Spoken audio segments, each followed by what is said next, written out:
Just picked up this 1979 Corvette. This is C3 Corvette. So not only is it cool because it's an old car and it's a C3 Corvette, but this one has the L82. I'll show you the badge. Anyone could put badges on their cars, but trust me, this is definitely an L82 engine with the 4-speed transmission. It's the same stick shift 4-speed that was in my 85 Corvette that had the Doug Nash, and those 4-speeds are pretty solid. So L82 plus the 4-speed transmission, that's pretty rare on these cars. You don't really see it, at least not anymore. I looked up C3s for sale currently with the same options on OfferUp. In the US, there's only 4. And actually 2 of them don't even have the L82, they're the L48 engine. So this car hasn't been registered since, what is that, 2000? I think that's how you read it. But this car has been down for 20 years. It was driven in California, but registered in Texas. I have the old registration and all that. It's pretty crazy. We'll open up.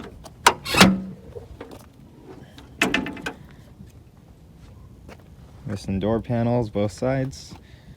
Got the original interior otherwise in the got these white floor mats. They're pretty nasty. This carpet, if you can tell, it's like a gray color. It's supposed to be white, or they call it oyster, but it just looks filthy.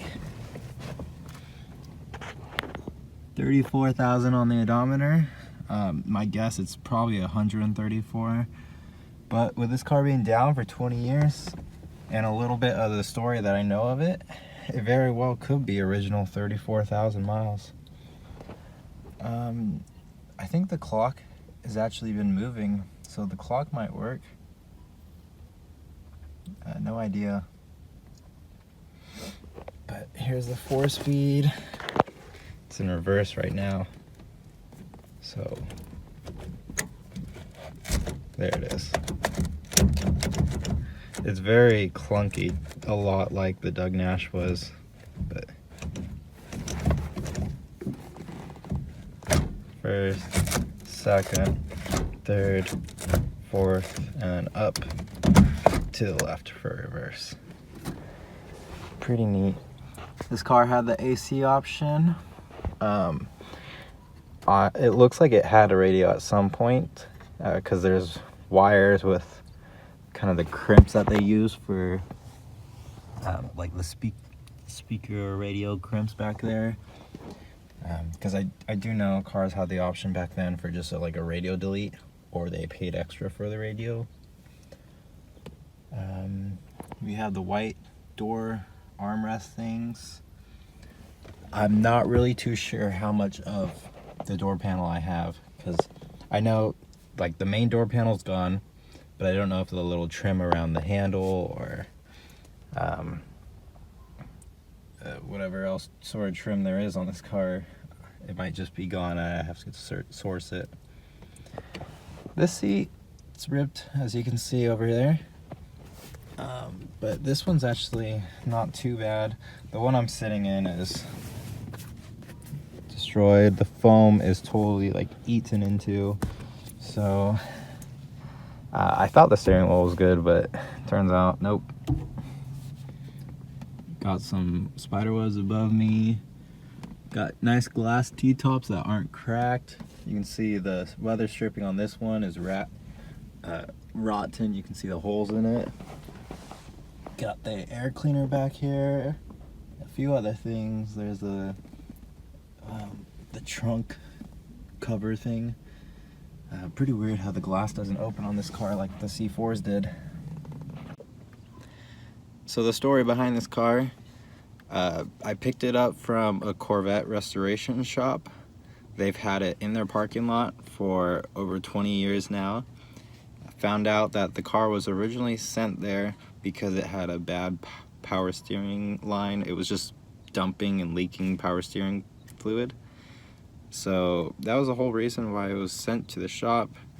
The owner kind of just vanished after that, never got in contact, and the car was just been sitting there for 20 years. The only reason they were selling it now, the owner of the shop, is because the owners of their building was selling it, so they had to move in a couple months, so they were just getting rid of it now. But really, like, this car is pretty complete. As the story goes, it drove there and it parked, and then it sat there ever since. So this car very well could have 34,000 miles on it, like original 34.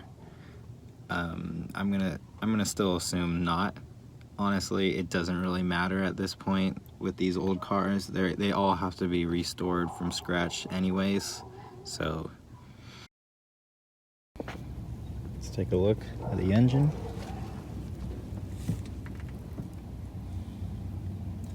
There it is. Get to the other side so you don't have the sun in your face. But it's all there. Honestly, never messed with carburetors before, but already ordered the carburetor rebuild kit, and we'll see what we can do. So you can see the L82s had these valve covers with kind of like the fins on them. I'm sure anyone could buy these valve covers, put them on, but you can check the numbers on the block and it matches. Missing this windshield cowl plastic cover thing. It still has this cover over the distributor, which is pretty cool. Yeah, in the back you could see there was the air cleaner, so we got all that stuff. When I first looked at it, I noticed there's quite a few just kind of seepage leaks on it just from sitting. Not really sure how to show, but yeah, the exhaust manifold is just caked in oil. That's coming straight out of the valve cover, or at least it was. So we're definitely going to need valve covers, gaskets. Really, a lot of the gaskets are going to need to be replaced. Looks like a fuel line up there is wet. Yeah, not too sure about carburetors, but we'll figure it out. I know enough to know, like, pour the gas in here or the starting fluid to get it running.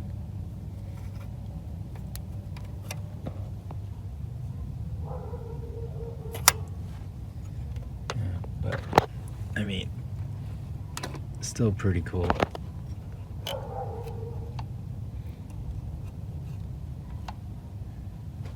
You know, actually, hopefully you can see that. It looks really clean on the inside.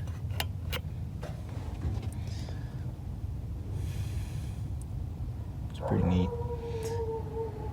Okay, so basically the plan with this, restore it. Bring it back to life. Make it as good as I possibly can.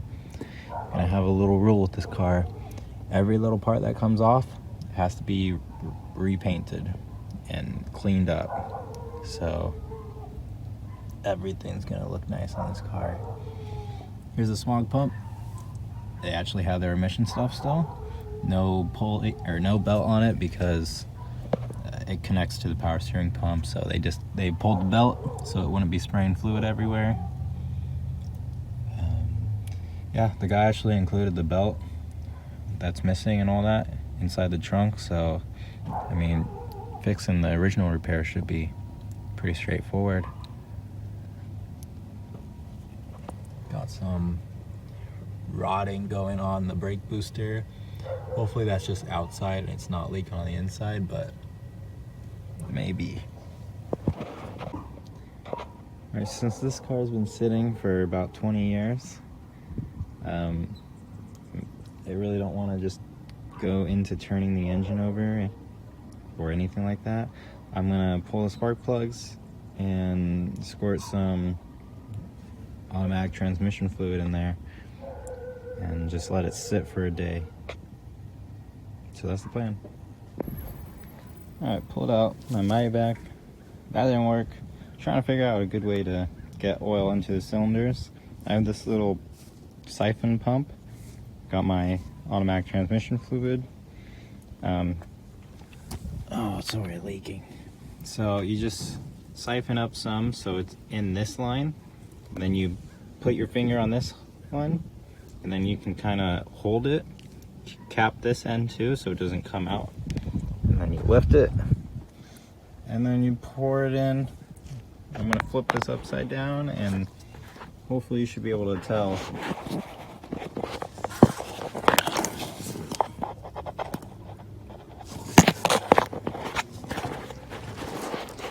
Alright, 7 more to go.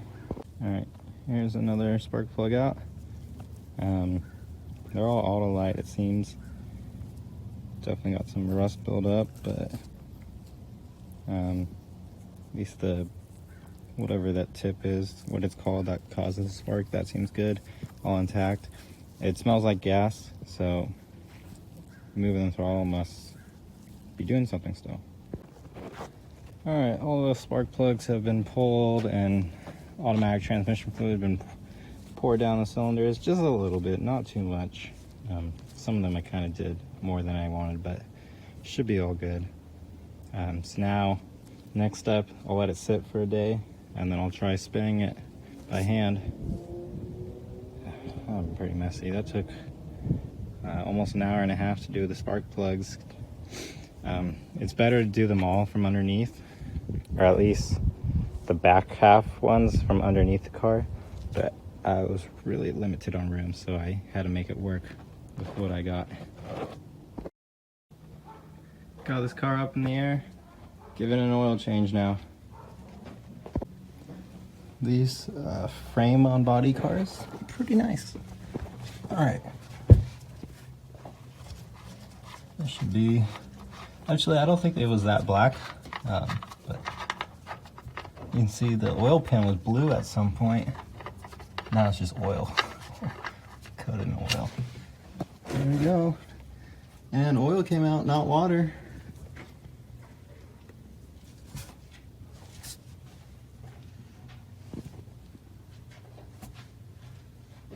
Yeah, it doesn't even really smell like gas or anything. It just smells like decently used oil. Not like super old, but yeah, not bad at all. While that drains, I'm gonna pick up spark plugs for the car, and I'm just gonna do the spark plugs now. And then I'm gonna get ready to fire it up for the first time. I already spun the engine by hand, and it spins, so we're in business. Just made another run to the parts store. The gasket on the oil drain plug is cracking, falling apart, so I got a new one. Just gonna swap that over. Oil filter is loose. It wasn't insanely tight. Neither was the drain plug. So at least the person who did the maintenance on this car didn't go crazy on everything, because there's really no reason to. It's a Fram oil filter, so I guess it's period correct, but I'm just gonna put in the STP stuff I always use anyways. It worked, and plus I'm probably gonna go back and redo this anyways. This oil change probably means nothing. Okay, so I'm ready to hook up a battery to this car. Here's where the battery would be. And there's a lot of other connectors that seem to be hooked up to ground or positive. I'm gonna take a wild guess and say that's not factory. Most likely they're like speaker stuff, or like some sound system, because usually that's what people do to cars, but I'm just gonna wrap electrical tape around all the connectors that I'm not using. That way I just don't risk anything, because all I really need is the big black and the big red. So everything else I'm just gonna mask off. Alright, got the battery installed that I just bought for my other Corvette. That's in there. So we're gonna crank it right now. Spark plugs are out, and I disconnected the ignition wiring. I wasn't sure which one, so I just undid all of them. Hopefully it still cranks. I don't think this car is smart enough to know that it's not gonna have a signal, but you know what? Should give this car a little more credit. But we're gonna crank it up and we'll just hear it, and it's gonna blow out some transmission fluid out of the cylinder walls. So all good. So spark plugs are out, ignition's disconnected. So it's just gonna spin over and pump the transmission fluid out of the cylinders right now. Okay, let's see this.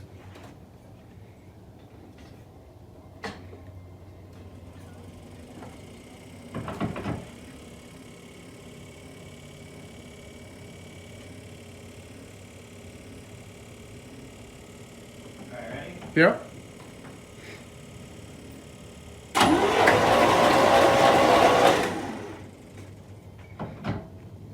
I saw it spinning. I'll do it one more time. Okay.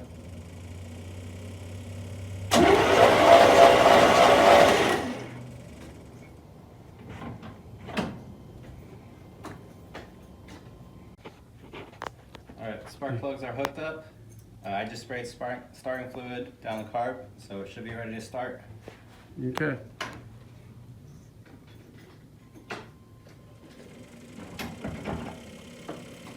Alright.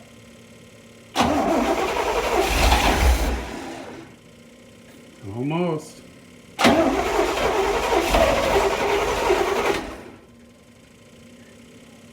doubt the 20-year-old gas is gonna help.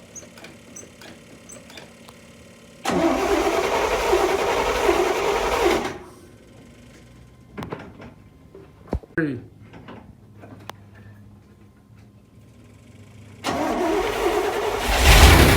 There it is. All this soot and just smoke back here. That's all the transmission fluid that was in the cylinders. Some of that starting fluid, but man. Look at the smoke. Oh, it's out here. Yeah, with the carburetor rebuild, this thing should idle just fine. So the story lines up of it being driven to the shop. It was parked, and then 20 years later, here it is. So just gonna rebuild the carburetor, change some gaskets, and we should be good. And paint it.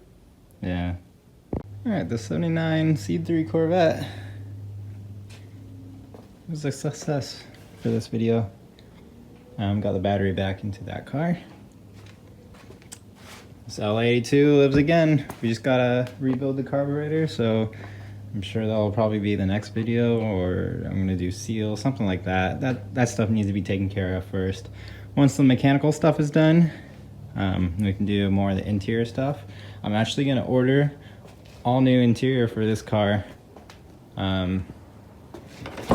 So this car had the Oyster option, and I'm missing door panels. I could just get door panels, but that seat, the driver's seat's pretty ripped. This white Oyster carpet is now like a dirt gray. That's pretty black right there.